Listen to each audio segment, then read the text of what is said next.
Hey guys, it's your host Johnny D. And this is your co-host Brent B.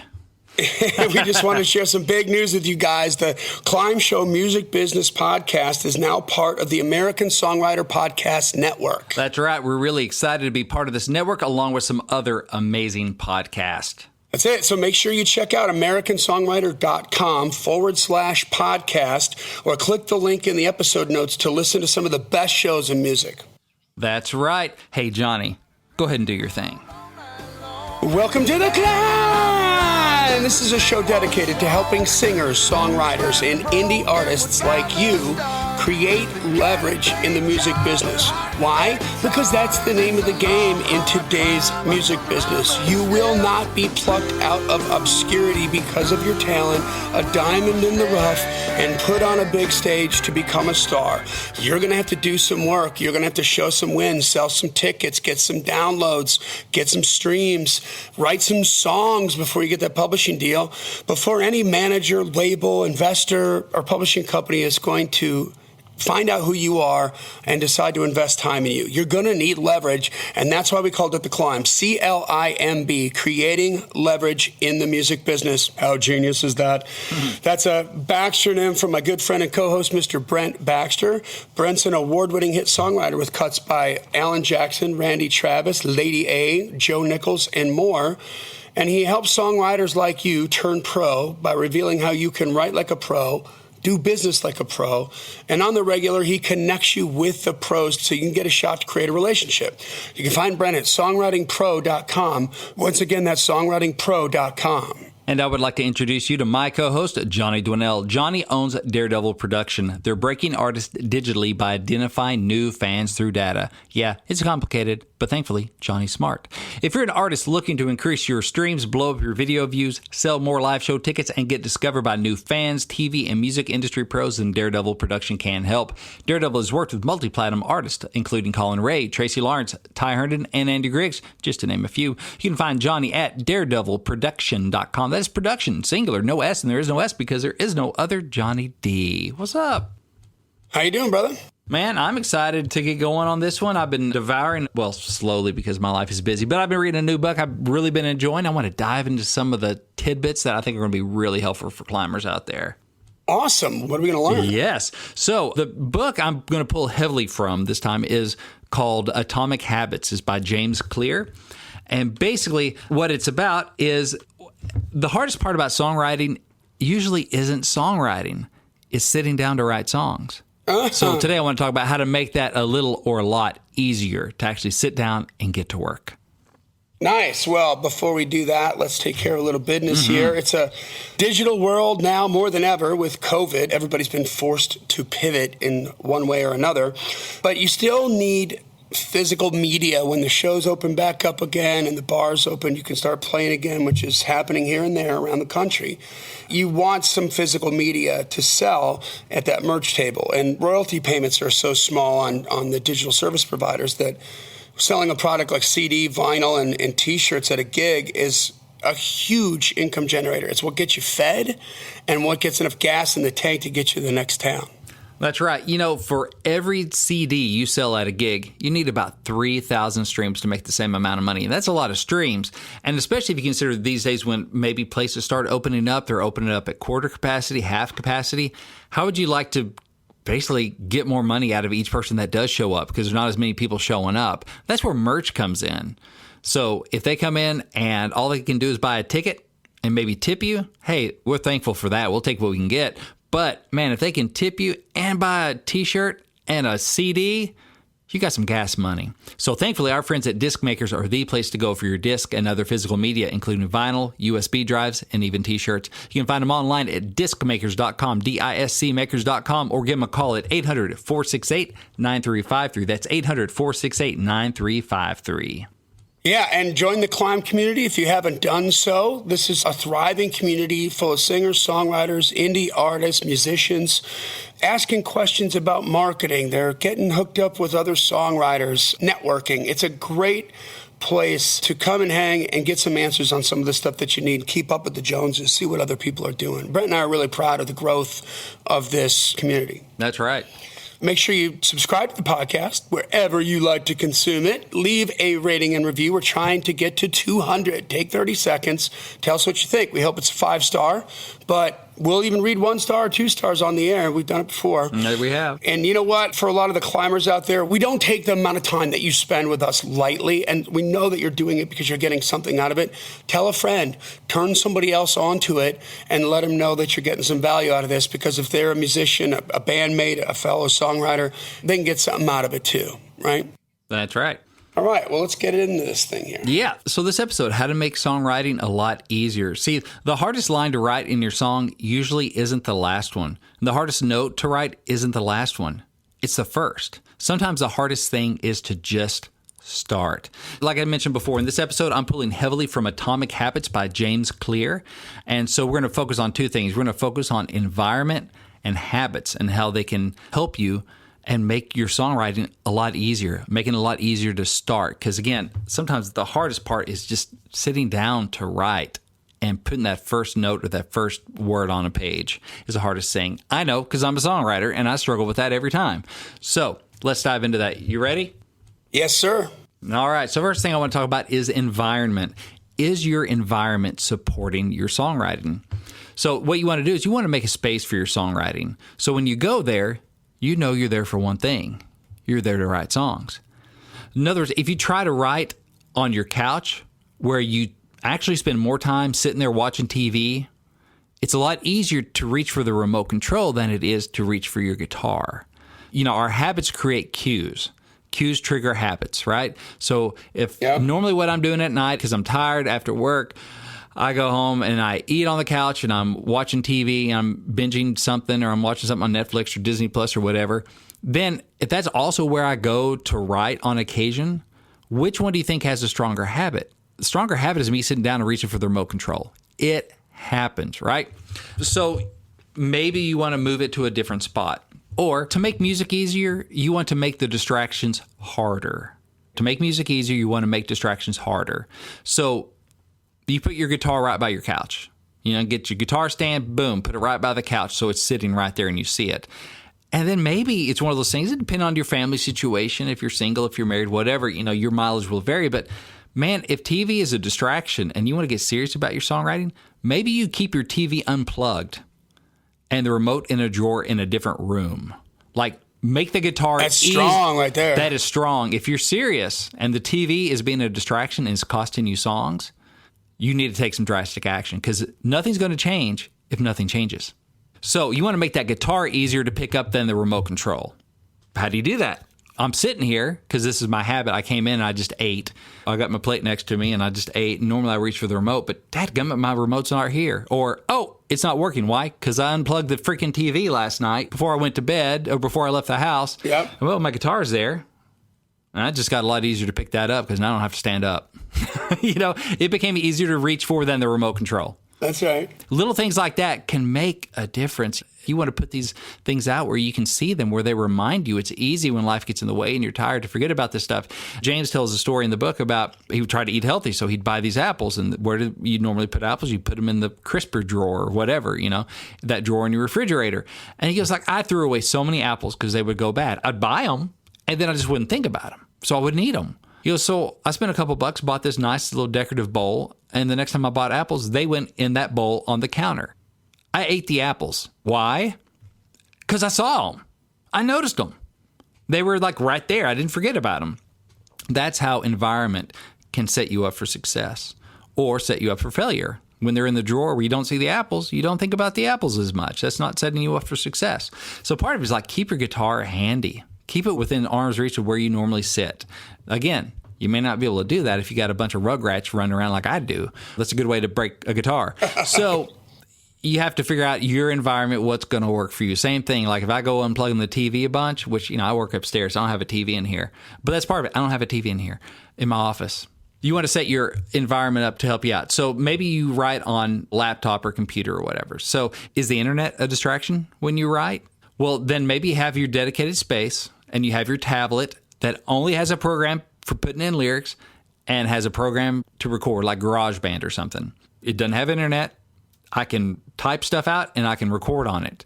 But other than that, it's a dumb tablet. I can't connect to the internet because that's easy to do sometimes when you hit a roadblock, a little uncertainty, you just want a little brain break, a little dopamine burst. Well, it's so easy to go check my email, right? Take that stuff off there if you need to. Do you use your phone to record? The danger in that is that's where TikTok is. That's where your email is. So maybe you need to leave your phone in the drawer or in the other room on the way to your writer space. Like I got a little table right outside the door. If it rings, I can hear it if I need to, but it's sitting there so it's out of sight and it's on the other side of the door. So it's not so easy to reach for that phone. That's the thing, man, that phone. Have you ever picked up your phone and went to email and it's like, I wasn't even meaning to do that? I picked up my phone to go to email for the purposes of doing that. And then 30 minutes later, I'm down a rabbit hole on frickin' Facebook or YouTube. Yeah. It's dangerous. It is dangerous. And so you're like, well, it's so convenient to have my voice memo on there. I can just set it on my thing and play and sing into it. It's right there. But count the cost. I mean, it's fine if it's not a problem for you. I'm not saying don't use your phone. But if you find yourself going down those rabbit trails and you find yourself reverting to Candy Crush when you hit a hard spot in your writing because I want to swipe the stress away and I want to whatever, then that's a distraction. And you need to intentionally say, how can I set up my environment for success? I need to put the phone in a drawer. Maybe I just need to go to an old school freaking tape recorder. And then I can put on voice memo later, like after I got it. Whatever I need to do where songwriting becomes easier because I'm limiting my options. I got to get up and go out the door and get my phone if I want to go check email. It takes more attention to do that, right? And you have those steps on the way there to go, that's not what I'm here for, you know? So maybe it's not worth using the voice memo on your phone if you end up checking email or social media every time you hit a roadblock. My phone is a bundle of habits. Here are the places I go check. Here are the places I go check. No, you maybe need to put that up. Same thing, like I do a lot of my writing on the laptop. Maybe you need to unplug your wireless router when it's writing time. Not just turn it off the little airport or whatever, the little wires thing on your laptop, because I can just go right there and click it and it reconnects. Maybe I need to go unplug my router. Oh, That way I got to get up, plug it in, wait for it to boot back up if I really want to check something. that's harsh. That's harsh, but your songs will thank you for it if that's a problem for you. Not everyone has the same temptations, the same vices, and the same distractions, right? But it's good to go down and catalog what are yours. Like, what keeps me from writing? Where does my time end up going? Where are these places I turn when the writing gets a little difficult and I don't go back to it? Is it internet? Is it TV? Is it junk food? Is it whatever it might be? I don't know. You make your own list and go, how can I set up my environment where those things become more invisible or more difficult? And what can I do to set up my writing to become more visible, more noticeable, and easier? Try that for 1 week, and you're going to have some different behaviors. You're going to have some different behaviors. They won't be habits yet, but you're starting to set your environment up for success. Like, keep your writing notebook open where you see it daily. Keep the guitar where you're going to end up sitting within arm's reach of it daily. Doing things like this and being mindful of it, you can make sure your environment supports your dream. And maybe you don't have a dedicated space. I mean, I'm blessed and I've worked hard to have a home office where this is, but even this gets cluttered because I got some bills next to me. I got Songwriting Pro stuff to do. I have C.L.I.M.B stuff to do, and I have my writing stuff to do. And it all happens in this space, except for like the bills and some of the home work. It's all music related, but still C.L.I.M.B stuff, Songwriting Pro stuff can get in the way of my writing. And you got to take stock of your environment and go, does this help make it happen or not? So I would definitely encourage you to take a look at that. Love it. Yeah, so that's environment. If you don't have a dedicated space, maybe you can do a quick setup. You know, like I write in my bedroom because that's the spot I have, whatever your situation is. It has to share with these other activities. But maybe when it's my time, part of my ritual is unplug the TV, unplug the router, I put the remote control in a drawer, put my phone in a drawer, and I sit in this chair and I open up my notebook, get my guitar out to make it more conducive to what my ultimate goals are. So it's harder to be distracted and to turn to those little vices. And creating that ritual over time, you will start to associate unplugging the TV, unplugging the router, putting the stuff in the drawer. Your brain's going to go, oh, we're about to write a song. All right, let's get on it, brain, because this is what he does when he writes a song. This is what she does when she writes a song. And that ritual will get you in the mindset. Like athletes, when they have their warm-up routines, like, hey, even if I'm not really feeling like playing the game, I go through that same warm-up ritual, and by the end of it, I've come to associate that so much with playing a game. I got my game face on by the end of it. Yep. Because going through that routine, that ritual, that gets you geared up, and then it gets you ready. So another thing is habits. Are your habits supporting your songwriting? And how can you make some habits that support your songwriting? The reason they call that book Atomic Habits is atomic is a very small unit of structure, right? It's atomic. It's really small, but it's hugely powerful. Right. And so I'm a believer in small goals, small steps. You ever been to the gym? You know, it's New Year's Day, and you're like, this year I'm going to get in shape. I'm going to go to the gym every day. That gym all the way across town. And I'm going to go there for 2 hours every morning. I'm going to wake up at the butt crack of dawn and drag myself there. And every day, you know, you got this big grandiose, I'm going to do it. This is the year. And like the next day you're sore and it's like, oh, I got to drag myself out and go to the gym, you know, and it doesn't last. That's why gyms are empty again, like March. Because people go, I'm going to go every day and I'm going to kill myself. And you go that first day and you pull a muscle. Or you wish you pulled a muscle. You're so sore. You wish you were dead. What do you start doing? You start associating the gym with pain, discomfort, inconvenience. Like this is not a positive attachment. And so you're going to be avoiding it because we like to avoid pain and discomfort, right? That's true. Yeah. What if your goal is just one, make it visible, make it easy. I'm going to pick the gym that's on my way to work anyway. The one I just passed by. Not the one across town that might be a little bit better. The better gym is the one I use. It's already on the path I take. I just got to pull in, right? It's easier. And my goal at the beginning is just to walk in the door. That's my goal. Just walk in. Sounds stupid and ridiculous. And that's the thing about Atomic Habits. It may be too much to say, and it probably is too much to say, I'm going to write a song every day. That's like saying, I want to spend 2 hours at the gym. Because that is a big goal to say, I'm going to spend 2 hours at the gym every day. I tell you what, like when I first started working out after I got off the road, I just made a commitment to myself that I was going to be in the gym every single day for 2 weeks.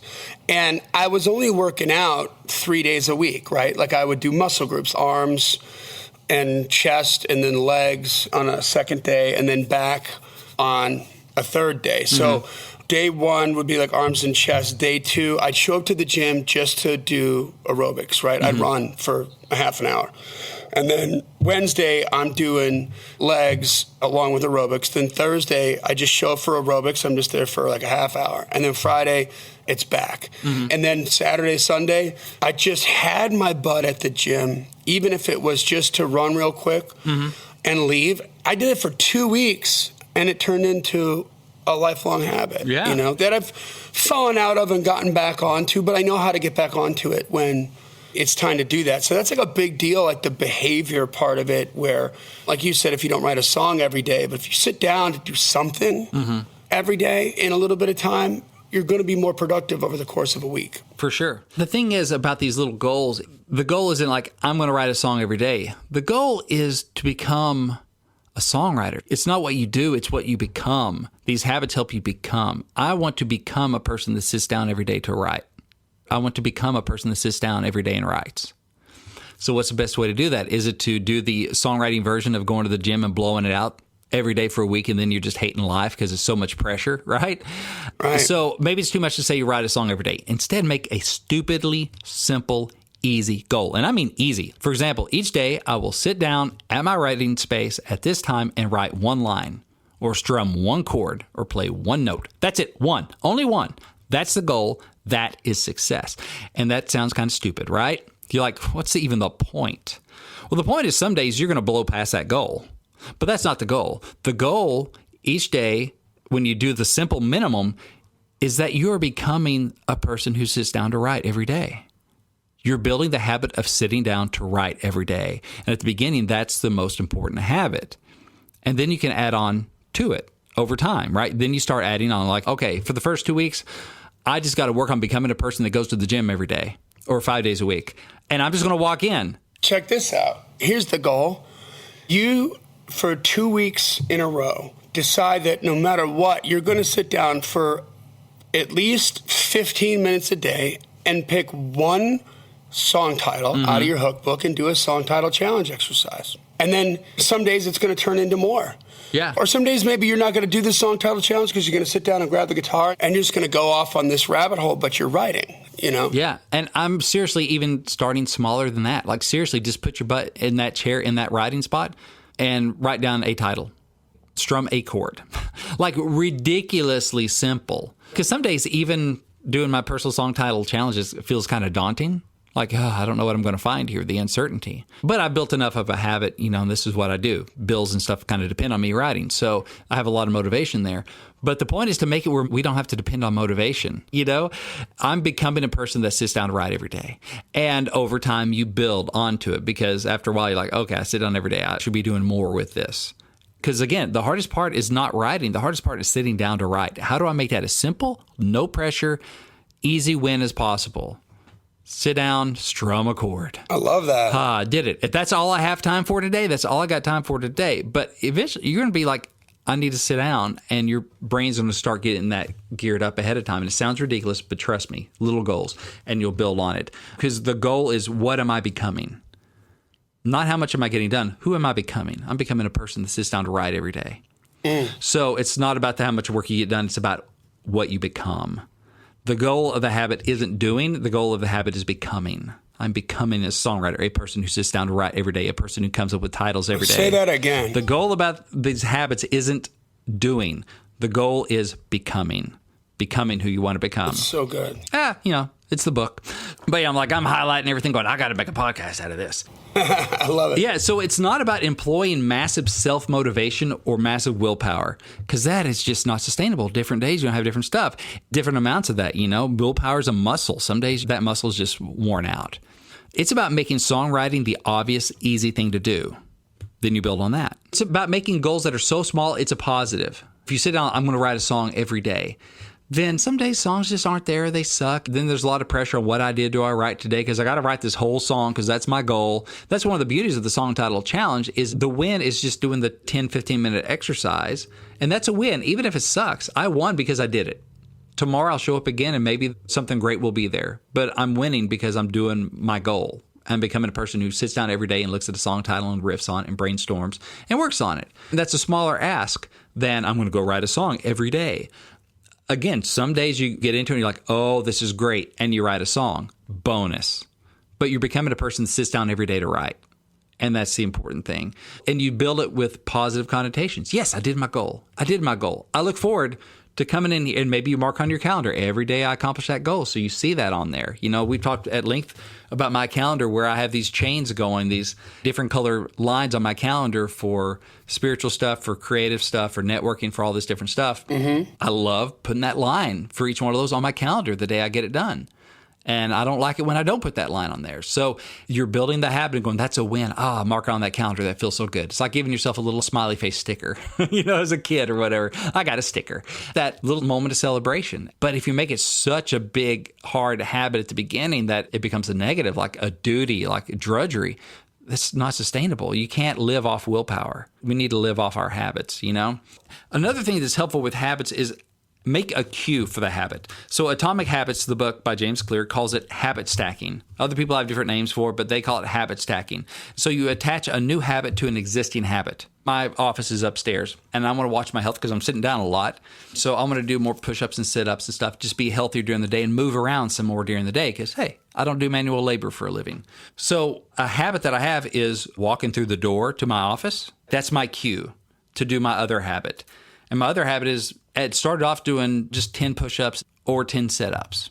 After I walk into my office, 10 push-ups. Before I walk out, 10 sit-ups. And that's how it started. And I'd mark them on a little whiteboard thing I have in my office. I'd do a little tick mark so I can see how much I've done during the day. Because if it gets measured, it gets managed. And you don't forget about it as much. You can look at it going, oh, don't have any marks today. Or like I got 5. I want to get to 10 marks today. Whatever it is. And that was my habit cue. So my existing habit, which becomes my cue, is walking through the door. Pretty basic one, right? Not really getting away with not doing that one. And so you just tack a little habit on top of it. Hey, just doing 5 push-ups or 10 push-ups, not a big deal. Maybe you start off, I'm just going to do 1. Maybe 10's too daunting right now. I walk through the door, I'm going to do 1 push-up.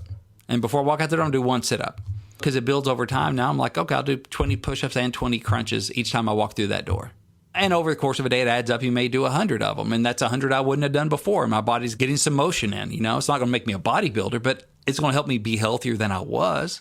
Yep. And I'm seeing myself becoming somebody who's not scared of some push-ups and sit-ups, Yeah. And it's more doable than going to the gym 2 hours a day. And I do some other stuff too, but that's just a habit that I've stacked. Like I can do that in the course of my day. Helps wake me up a little bit, get some endorphins going, helps me think more clearly, that kind of stuff. So for like a writing thing, maybe your existing habit, your cue is making coffee in the morning or tea, whatever it is, but let's just say coffee. That's your existing habit. So that existing habit will become the cue for this new habit that you want to add. You're stacking that one habit on top of the other one. So maybe you keep a notebook open with a pen in it on the counter right beside your coffee pot. Maybe you set it out the night before. Maybe when you're cleaning up the kitchen, part of your habit that you stack is I'm going to lay my notebook out for the morning. That will be my cue when I make my coffee. So while my coffee's percolating, I'm going to write down one song title.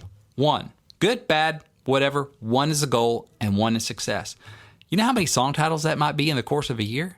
Oh my gosh. Like 365? At least. 366 in a new year? If you did one a day every day. My cue is my coffee's percolating. I'm just going to write down a song title. One guy's talked about his wife, when she was making coffee, she'd stand there and do like 20 squats. And he's like, and her butt looks better. You're attaching a habit to another habit. And it accumulates. So if I do that one a day, so it's not like, daunting, right? You can do that while your coffee's percolating. What's the title? Blueberries hot. I have no idea what that means, but it's a title. But eventually your brain's going to go, okay, I'm starting to make my coffee. What's a song title? You'll think about it walking down the hall where you're about to make your coffee. That becomes a cue to like a song title. What's a song title I could do? And they'll get better. Some days they'll be great and some days they won't be. But hey, 365 extra song titles a year to choose from? Who couldn't use that? And again, the goal is not just to write song titles. The goal is to become, I'm someone who comes up with at least one song title every day. I'm a songwriter. This is my identity. I sit down to write every day, and I come up with a new title every day.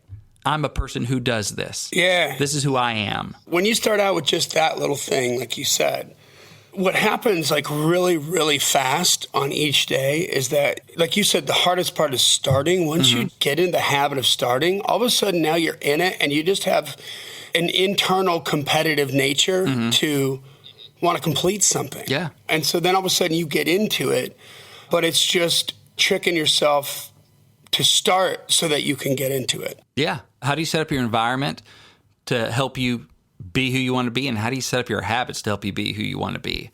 You want to create an environment and habits that help you become a songwriter, someone who sits down, they do the work, and they are a songwriter. There are two kinds of pros. There's an internal pro and an external pro. And the internal pro has the habits, the mindset, the work ethic of a pro songwriter.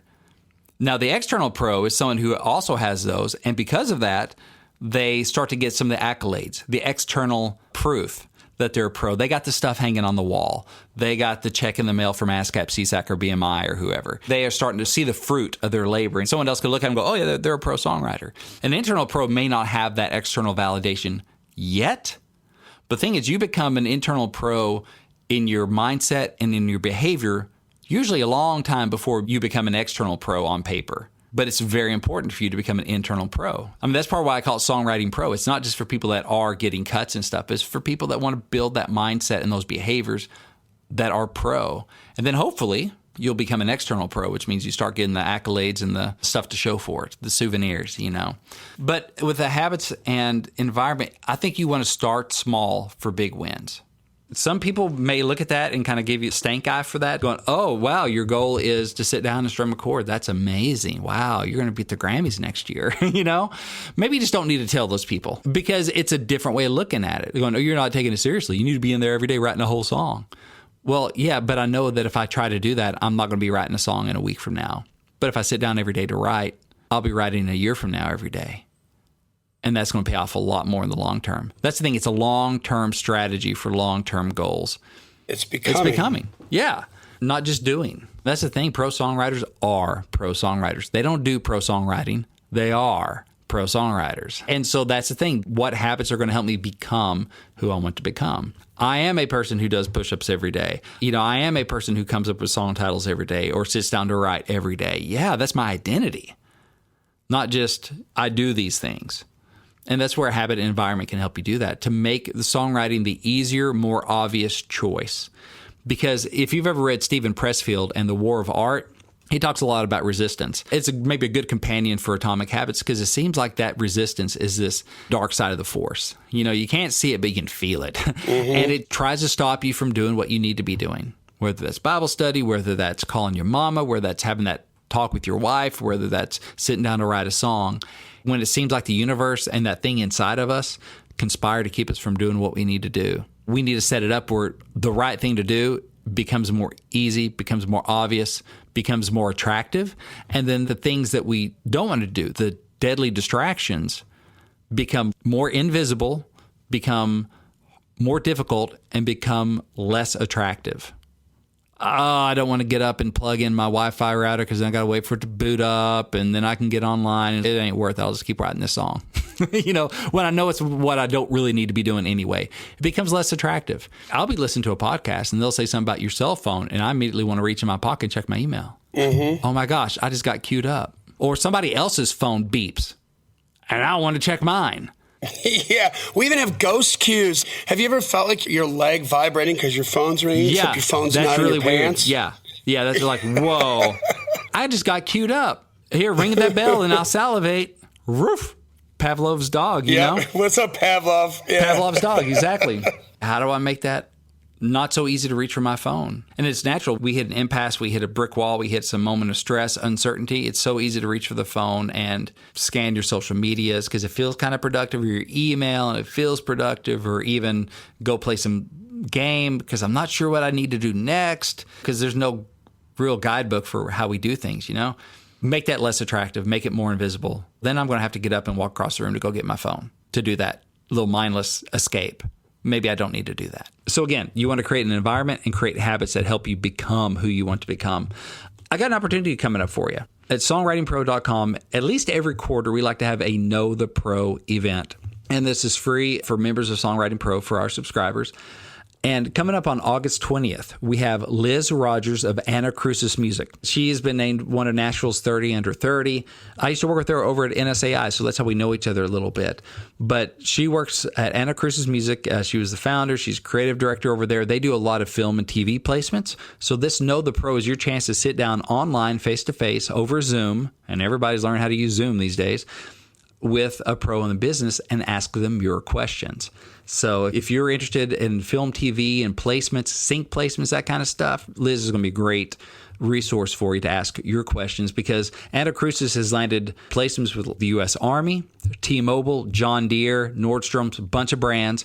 They've also landed songs on shows including Westworld, Nashville, NCIS Los Angeles, Chicago Fire, The Hills, and many more. So they are getting songs placed. And so she's gracious enough. She's going to come in and take your questions, and we're going to talk about how that whole process works. But again, it's exclusively for subscribers of songwritingpro.com. So you can go to songwritingpro.com/inside, and you'll get a good look, a little sneak preview of the community and all the goodies that come with your membership. You can also download my free ebook, Think Like a Pro Songwriter, at songwritingpro.com. Just go to the top menu for that link. But we'd love to have you join us. We have jam sessions coming up this month. A jam stands for Just Ask Me. It's a Zoom video conference with Songwriting Pro members.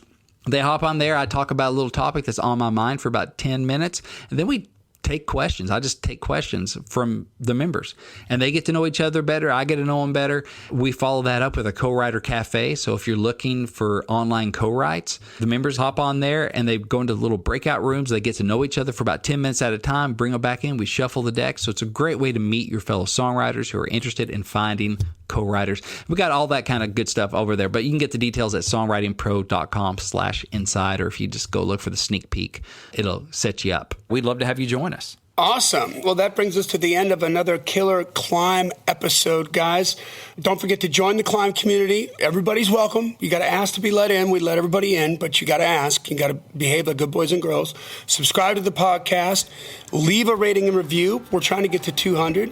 And tell a friend about it if it's helping you. This podcast exists because we want you to win, so keep on climbing. And we'll see you at the top.